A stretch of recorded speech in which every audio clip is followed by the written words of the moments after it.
Hello guys! I must say I really enjoyed making that road trip video the other day, and I must say, apparently, you must have liked it too. So Mikali, thanks for the comment, and yeah, I got you covered. We're gonna talk about it today. And I really hope I didn't butcher your screen name, if so, I am sorry. So yeah, I hope your backpacks are still packed, because we are continuing on our road trip in this part 1 of non-starter location towns. But before we begin, let's just set some ground rules. This is a brand new playthrough. It's on survivor difficulty, all base settings, nothing changed, build 42.9, so we will also be able to see the brand new zombie distribution and all the towns that we're gonna visit along the way. And I also figured I would probably need 30 minutes to go all of the non-starter towns, and that's excluding Louisville. So I'm pretty sure you guys don't want to listen to me for that long, so I will split this series into a few parts, and today we're gonna talk about two locations, Irvington and Fallas Lake. We're gonna start with Irvington, one of the 3 towns which were added as part of Build 42 expansion of the map, each one modeled after a real city in Kentucky. And this actually got me thinking, since over 30% of my entire audience is from United States, I'm just curious. Did any of you guys ever been to any of the Zomboid towns? If so, let me know in the comments, I would be really interested to hear from you. We're gonna start exploring Irvington, and not directly in the city, but to the east of it. You see, the easiest way to get to Irvington is actually spawn in Echo Creek, and there are 2 main roads which would lead into the city. One coming from the north, and the other one coming from the east. And why did I choose to start from the east? Well, that is because east of Irvington we've got the Brott Cattle Farm, your one-stop shop for all the things animals. They have sheep, they have cattle, they have chickens, and they have turkeys. They also got tons of animal feed, and as you can see, also plenty of animal trailers. So if you're in need for any of these, make sure to check this place out. Now if you stick to this road, you're gonna head straight into Irvington, into one of the most interesting areas of that town, and you will also have some interesting places along the way, which we're gonna check out now. Starting with the Mass Genfac warehouse, which is, just like any other Mass Genfac warehouse, full of different construction supplies. If you're in need of paint, building equipment, gravel, cement, pasting powder, there's a high chance you will find it in this warehouse. I actually used this place a lot during my first serious playthrough in Build 42 and pretty much always found what I was looking for. But let's continue. Now right next to it there is a place called Beef Chunk Jerky, and this is an absolute heaven for everyone that enjoys beef jerky. Now as you probably know, beef jerky is one of the most nutritious and high quality non-perishable foods available in the game. It never goes bad, it kills your hunger, and it does have a solid nutrition facts. Now why are nutritious facts important? Well, I explained that in detail in this episode of the Masterclass, so if you're interested, check it out. But if you enter this warehouse section of the Beef Chunk factory, you will find these boxes full of jerky. Enjoy! Now what you might not know, however, is when you get inside of this factory, into this specific section, you will find a whole row of freezers filled with beef. Now this is all fresh food, so obviously you will need to figure out a way to preserve it. Freezing is probably the most viable solution, but there is a ton of food and it's gonna keep you full for weeks. Now once we continue down this main road that we've been driving all the way from the cattle farm, we will be passing some residential areas, which are your typical residential areas in most cities we find in Knox County. But soon we will start to see some commercial buildings which make Irvington probably one of the places that has pretty much everything you need to survive. You could probably play a complete game and never leave the vicinity of this place, and still find all the things you need for your long-term survival. Why?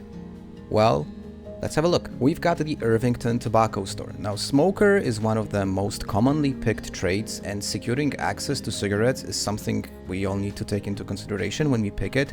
This place has supply for months, so get inside and just reap the benefits. Moving on, we would be passing through a fairly well-equipped gas station and several stores that provide necessary supplies for us, including a pharmacy for all your medical needs. There's also a small post office, and those of you that follow my videos know that I really like post offices as a place for loot. This one, however, is really small and it does not have a warehouse area, so you're not likely to find anything useful there. But in the direct vicinity of the post office, there is a specific store which is called a Metalhead Tool Shop, and this place is awesome. You are almost guaranteed to find welding equipment, so like welding torches and a welder's mask, but it's not the only place of this kind in Irvington, so let's keep going. Another gas station, and this one actually has a VHS store. I mean, does it get any better? And believe it or not, we didn't even get to what's best about Irvington. This is just ahead. You see, when we get past that gas station with the VHS store, we're gonna come up to this intersection. It's right down the middle of the town and it splits it into, say, two separate areas of interest. We're gonna have a look at the one on the western side of town first. And that is because the commercial area in that section of the town is just absolute gold. But before we get there, we gotta check out one more store while we are on our way there. We took a left at that intersection and after a short while we come up to what is called a Hobbs & Perkins Hardware. And check this place out because it's absolutely amazing. Now inside Hobbs & Perkins, you will likely find anything you need for all your construction and crafting needs, tools, materials, equipment, supplies, you name it, it's probably there. It's absolutely one of the go-to places in Irvington, and if you guys are following my roleplay story that I do post on my channel, you might actually remember that this was one of the stores that Theo visited before prepping up for the road towards Brandenburg. So yeah, this place is just fantastic. Oh, and I forgot to mention that besides this fairly large shopping area, there is also a storage unit right in the back where you can also find some stuff. So yeah, good luck carrying all of that. You will probably need a trailer to carry all the loot that you might find here. So we're finally coming up to that commercial area of Irvington on the west side of town where you will find all kinds of different stores. Now starting with the Gigamart, which is, we all know what Gigamart is, but there are also some cool restaurants. There are also two very interesting stores, one of them being the Army Supply Shop, and right next to it there is this really cool comic store where you can find tons of comic books, but also some really cool clothes like wizard hats, wizard robes, if you're lucky. But also it shows nicely how the differences in zombie spawning mechanic work. Look at the amount of zombies that are here, and now let's compare that to what Theo faced on a very similar game setting. Let's see how many are there. Well, there are only two, but the windows are broken. It means they are probably inside. And if they are inside, that means we definitely do not want to use fire, because we might burn this place accidentally, and that would be the worst thing that could happen. But we don't have the keys anyway. Yeah, you need to cheer up now, mate. Come on. I mean, this is night and day, and granted the Theo's settings are slightly easier because I didn't want to die too fast, but even so, I mean, this is madness. And one last shop I wanted to show you in this section of the town is this sporting goods emporium. Now, if you like to use football shoulder pads, if you like to use football helmets as part of your, say, outfit, you're likely to find them here. Also, baseball bats, lacrosse sticks, hockey sticks. If these are your weapons of choice, this is your place of choice. Now, I've been saying so much positive things about Irvington that I am beginning to worry that you guys will think that I'm some sort of an undercover real estate agent that wants to boost up prices of real estate in that area of Kentucky, but that's not true. I actually think this place is one of the best cities in all of Knox County. If we leave that commercial area and head north, we're gonna pass through some residential areas with really nice houses, and we're gonna come up to a point of interest, an Irvington public pool, which is just a nice place to visit, and if you're ever in need of water, well, you'll probably find it here. I'm also curious if you could actually fish in this pool. Now, technically, you should not be able to, but since you have the bubbles on the surface of the water, you would probably be successful fishing here. So we already covered the eastern and the southwestern part of town, so now let's talk a little bit about what's in the central part of Irvington and also in the north, along the road leading out of the city. We're gonna start with Irvington Elementary. And just like any other school in Project Zomboid, if you're in need of finding books, magazines, chewing gums, CD players, assault rifles, you want to visit this place because you are very likely to find them there. And a side note, this is just another great example of the wonky spawning mechanic, because schools are normally crawling with zombies and this place is just empty. We're gonna leave the school and head out of the city north, and we're gonna check out the remaining interesting buildings along the way. Starting with farming and rural supply, which is your Hobbs and Perkins, but for all your gardening needs. So you'll find tons of seeds, you'll find fertilizer, you'll find gardening tools, animal feed, you name it, it's probably there. Continue north and you will eventually reach the Irvington Town Hall, which is just a nice building. I really like the way that it's made. And there's also a fire station right next to it, and a pretty large auto shop, so parts, tools, you can find it there. And a town of this size would probably not be complete without having its own police station, and Irvington does have its own police station, and it's actually quite sizable, and as you can see, it's quite crowded, so if you need weapons, you can gather them there. And I'm gonna be honest, I did not expect to talk about Irvington for this long, but let's just consider this a testament of how diverse and full Irvington really is, and how much interesting things you can find there. Okay, but what about some interesting locations outside of Irvington? I mean, Rosewood has its prison, Riverside has the golf course, so what about Irvington? And obviously, Irvington has its racetrack. It's that yellow area on top of this map. Let's go there. I do apologize for the car alarm, it was unintentional. I mean, we cannot go to a racetrack without having a car. Now, I personally would prefer a Formula 1 car, as I personally am a Formula 1 fan, but this lovely dart will do. Right, so we need to get through the gate, which is not going to be easy, because as you probably know, there is a common bug with gates in build 42.9 that makes them really difficult to use. It's not impossible to get through, but it's extremely annoying, and I really hope Indie Stone is going to fix it soon, because this should be a really easy fix, right? And in case you were wondering, yes, this track is modeled after a real-life track, and one thing that I really don't understand is, if there is a zombie apocalypse outbreak going on, why the hell would you go visit a racetrack? Because I'm not really sure what all these people are doing here, but, well, I guess they had a reason. Now, the track itself is not super complicated, it's just your basic oval shape racetrack, but believe me, I already see multiplayer races happening in this venue, and I personally cannot wait for that to happen. This is gonna be so awesome, guys. I'm pretty sure somebody's gonna keep a timetable somewhere, clocking the best lap times among the Project Zomboid community. One last thing worth mentioning, that in the central area of the track there is a fenced section with lots of cars inside, so that's one of the areas where you can find vehicles in all kinds of different shapes, sizes and conditions. Last thing we gotta talk about before we head out to Fallis Lake is, are there any suitable locations for bases near or around Irvington? And I must say there are actually quite a few interesting spots that I wanted to show you guys. And even a first glance at the map will show you that there are multiple remote locations with access to fresh water, which are worth considering as your long-term settlements. Let's check out a few.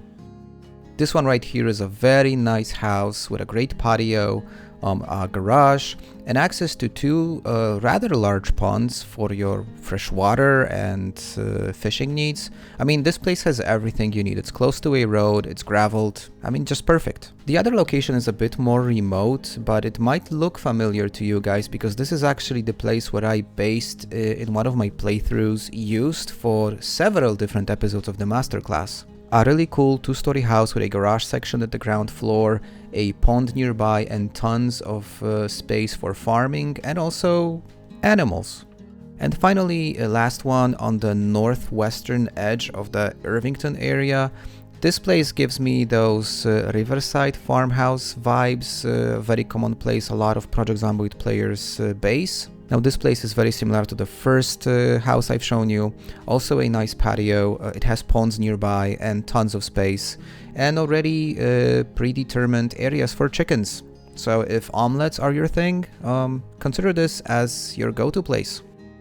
Now, I definitely did not expect to talk about Irvington for over 10 minutes, but I don't have a feeling I wasted your time if I'm to be completely honest with you. It's a location that has literally everything you need, and it's in the area of Knox County, which is rather peaceful. So if you're looking for that quiet life, you will probably find it somewhere near Irvington. Let me know what you think. Do you like Irvington? Did I miss anything relevant? I'm always open to your comments. Your feedback is always adding a lot of context to the videos, so keep it coming. And now let's switch gears and go to a place which is much smaller. Fallis Lake. As Wikipedia states, Fallis Lake is the smallest named town in the game, so we're gonna explore it on foot. We won't even need a car to reach all the interesting places. It's this small. This small town got its name from a uniquely shaped lake that is right next to it, and I wonder if the size of the town has something to do with the shape of the lake, if you know what I mean. Okay, let's get on with exploration. Fallis Lake has one major road that goes through the town, and all of the interesting buildings are situated next to it, starting with the Horseshoe, which is your typical small town bar. Moving along, we'll be passing right next to a really tiny bookstore and a house, which is also a doctor's office. Now here we have an intersection that can lead us towards the lake area and a pretty large church complex right next to the lake. It looks like a place that would be nice for a picnic. Back to the main road, I forgot to mention there's also a small police station and a few shops, one large farming supply store and a food market. This small town is definitely not a place where you can expect a tons of loot, but it does have some essentials and it should be fairly easy to manage given the low population. So I would consider it to be very similar to Echo Creek in terms of the challenge that a player can face. And there's also one really cool house in Fallis Lake, but in order to get there, we need to reach the northwestern edge of this small town. And why is it cool? Well, let me explain. Around 3 years ago, Indy Stone posted a video on their official YouTube channel, a channel which was dead for almost 5 years. And that silence was finally broken with this clip. Live at the military blockade, the message is clear. The Knox event is contained. I repeat, the Knox event is contained. What happened here? What's happening here? It's not contained. I had to find what I needed to survive and fight. But there were too many. And this is how I died. The next time, I was smarter. Now I'm pretty sure you guys can recognize that this is exactly the house that this trailer was shot in, obviously in the earlier version of the game, so it's not as fancy as it is today. But it's definitely a point of interest and something worth visiting, and this is also why we see all these zombies here, because this has definitely been designated as a hotspot. Now if you want to see the whole video that Indy Stone posted, I'm gonna leave the link in the description of the video. But yeah, that's one of the reasons why it's worth visiting this quiet little town in the middle of Knox County.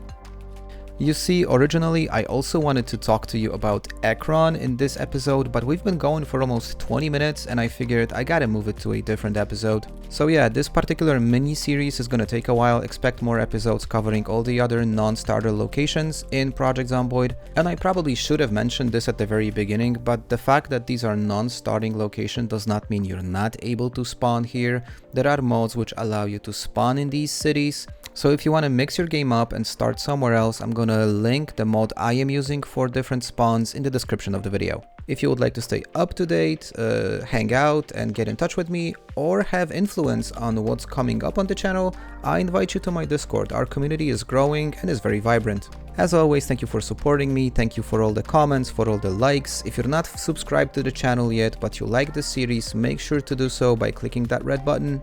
And I guess that's pretty much it for today. So guys, as always, I'm Gertrix. Cheers!